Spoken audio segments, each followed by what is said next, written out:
ஒரு ஏஐ எப்படி ஒர்க் ஆகுதுங்கிறதுக்கான ஒரு லாங் வீடியோ ஒயிட் போர்டில் தான் சொல்ல போகிறேன். ஸோ பேசிக்காக என்னென்னா ஆர்டிஃபிஷியல் இன்டெலிஜென்ஸ், செயற்கை நுண்ணறிவு, இதுக்குள்ளே வந்து மெஷின் லேர்னிங், அதுக்குள்ளே டீப் லேர்னிங், அதுக்குள்ளே ஜெனரேட்டிவ் ஏஐ.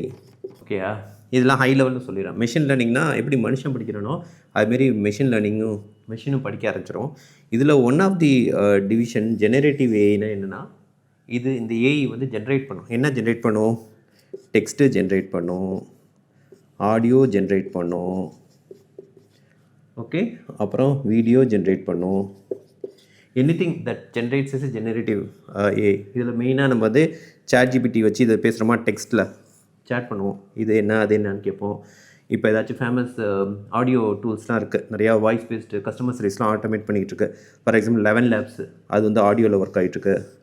வீடியோ ரொம்ப ஃபேமஸாக VO3 நிறையா பார்த்துருவீங்க, குரங்கு விலாகு அது இதுன்னு இருப்பாங்க. ஸோ வீடியோ ஜென்ரேஷனில் நிறையா இருக்குது. மிட் ஜேர்னி, அப்புறம் லூமா லேப்ஸு, எக்கச்சக்கமாக இருக்குங்க இந்த ஃபீல்டில். ஸோ இதுதான் நிறையா இருக்குது. இதெல்லாம் வந்து என்னென்னா ஒரு ஜெனரேட் பண்ணும். நீங்கள் கொடுக்குற ப்ராம்ப்டோ கொடுக்குற இன்ஸ்ட்ரக்ஷனை வச்சு ஒரு புது இதே க்ரியேட் பண்ணி கொடுக்கும். அதான் ஜெனரேட்டிவ் ஏஐ. இப்போ நம்ம மெயினாக இதில் தான் ஃபோக்கஸ் பண்ண போகிறோம். ஜெனரேட்டிவ் ஏஐயில் இதில் வந்து ரொம்ப கோர் கான்செப்ட்ஸ்லாம் போகிறது. ஏஎம்எல்லாம் பார்த்திங்கன்னா மேக்ஸ்ன்னு போட்டு ரொம்ப கஷ்டமாக இருக்கும். நான் அதுக்குள்ளே போகிறேன். ஜெனரேட்டிவ் ஏஐயோட ரொம்ப பேசிக்ஸ் தான் நான் இங்கே சொல்ல போகிறேன். ஸோ பார்ப்போம். நெக்ஸ்ட்டு என்னென்னா, இந்த ஜெனரேட்டிவ் ஏஐக்கெலாம் ஃபஸ்ட்டு என்னென்னா ஒரு டேட்டா செட் ஒன்று கொடுப்பாங்க.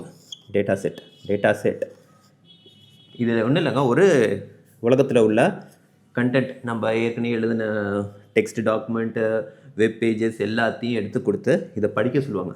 ஸோ அது படித்ததுலேருந்து நம்ம கேட்குற கேள்விக்கு பதில் சொல்லும். ஸோ அது இன்டெலிஜென்ட்டாக பதில் சொல்லுதுன்னு நினைக்கிறோம்ல, ஆக்சுவலாக அது வந்து இன்டெலிஜென்ட்டாக பதில் தான் சொல்ல. அது என்ன பண்ணுது, நீங்கள் கொடுத்துருக்க டெக்ஸ்ட்டுக்கு அடுத்த டெக்ஸ்ட் என்னன்னு ப்ரிடிக்ட் பண்ணுது.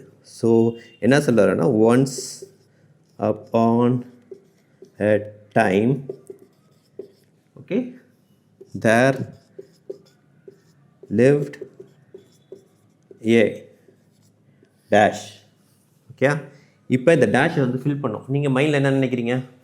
ஒரு காலத்தில் ஒரு ராஜா, ராணி, மந்திரி, இல்லை ஒரு ஷிப்பு, ராக்கெட்டு, இது எது வேணால் இருக்கலாம். பட் அது ஏதோ ஒரு டெக்ஸ்ட் இங்கே வந்து உட்காரும்.